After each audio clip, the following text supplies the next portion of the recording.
Mu kiro ekikeesezza olwaleero era akulira akakiiko k'ebyokulonda mu Kampala n'emiriraano, Jennifer Chobtugi alangiridde omuyimbi Ali Bukeni amanyiddwa nga Nubian Li abadde akwadde National Unity Platform bendera ku kyobwa mmeeya wa division ya Nakawa oluvannyuma lw'okumegga banne baabadde avuganya nabo ng'afunye obululu 19,000 mu 2021. Naddirirwa Paul Bugembe n'obululu 14,400 mu 2025 era bw'atyo akwasiddwa ebbaluwa emukakasizza wakati mu kuwaga okuva mu bawagizi be. I declare Bukeni Ali Nubian Li, who has obtained the largest number of votes, to be the elected candidate for Nakawa Division Electoral Area, Kampala. Oluvannyuma lw'okulangirirwa Ali Bukeni ayogedde ku buwanguzi buno era n'ategeeza nti tebibadde byangu. Njagala okwebaza Mukama Katonda olw'okututuusa ku buno obuwanguzi.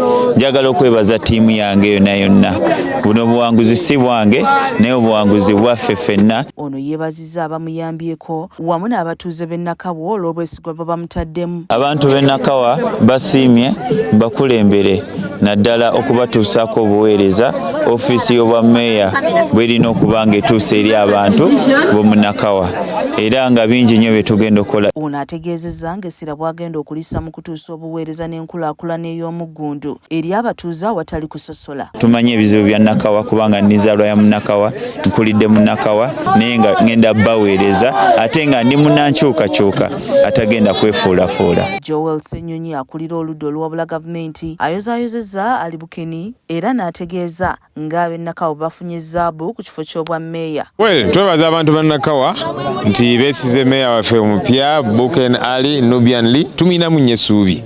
Nubian Li is a very thoughtful individual. He's a leader in every sense, very creative era tumuyinamu nnyo essuubi. N'akwatidde Nopu Bendera ku kifo kya mmeeya wa division wa Rubaga Zaki Ndawula Mbeeraaze naye awangudde banne baabadde avuganya nabo ng'afunye obululu 3,731 ng'addiriddwa munnakibiina kya NRM Charles Mwogerere ng'afunye obululu 8,693 ate Moses Kasibanto wa DF n'afuna obululu 3,638 n'akwata ekyokusatu. I declare Mbeeraaze Zaki Mawula, who has obtained the largest number of votes, to be elected candidate for Rubaga Division Electoral Area. Ono naye akwasiddwa ebbaluwa emukakasa ne yeebaza bannarubaga olw'okuddamu okumwesiga era bw'atyo n'awera nga bw'agenda okutandikira ku ebyo ebibadde tebinnaggwa. Bannarubaga mbeebazizza nnyo okusooka ddala okumpa akalulu akangi bwe katyo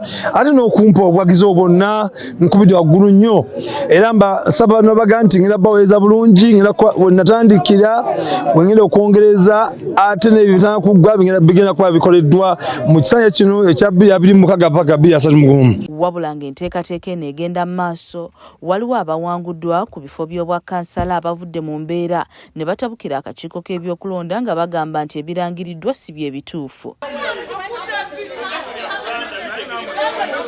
Bano balidde matereke n'abawagizi baabo abawangudde era bawanyisiganyizza ebisongovu ekiwaliriza ab'ebyokwerinda okuyingira mu nsonga zino okusobola okuuma obutebenkevu.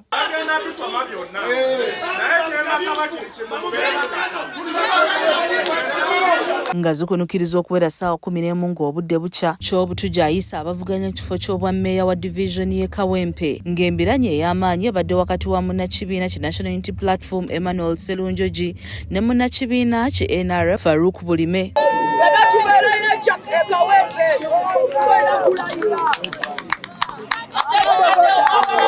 Kyokka bw'abadde alangirira omuwanguzi ku kifo kino, Chobtugi ataasoose kuyimiriza nteekateeka ekiresewo obwonkenke ku njuyi zombi. Kino kitutte akaseera nga bakyalinda wabula kitegeerekese nti wano buli ludda lubadde lulumiriza lunnaalwo okuleeta empapula enjingirire wabula ng'abakakiiko balabiddwako nga bakola butaweera okugonjoola ensonga eno. Embeera eno ewaliriza akulira ebyokwerinda mu Kampala okulagira okwekebejja obusanduku obw'obululu kugenda mu maaso buli ludda lusobole okumatira.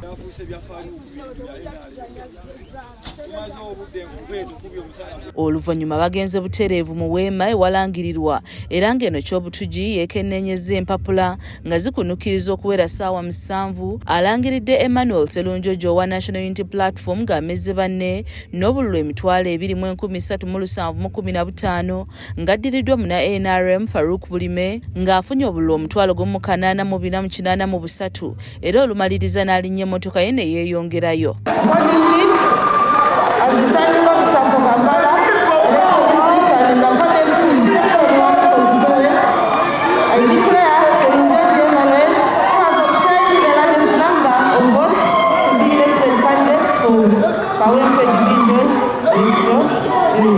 Mu kwogerako eri bannamawulire Emmanuel Sserunjoji ategeezezza nti obuwanguzi bwe buvudde wala era ng'abwesigamizza Katonda. Bannakawempe banyongedde okunzisaamu obwesige okubeera meeya wa division y'e Kawempe. Kyabadde kyeraga lwatu kubanga era kyatandikirawo bannakawempe nga balina beetegefu okunsiima n'okunneebaza olw'ebyo bye ntuusizza ku Kawempe. Ono ategeeza nti watasobodde kuweebwa mpapula zimukakasa obwesigwa bwe abeesigamizza eri bannakawempe era wakugenda mu maaso n'enkulaakulana. Nze meeya abadde aweereza bannakawempe nga seebalira enguudo tukoze enguudo 56 emyala n'ebintu ebirala. Zaawedde Hindu yakusakidde emboozi eno ku lwa KSTV agaleero.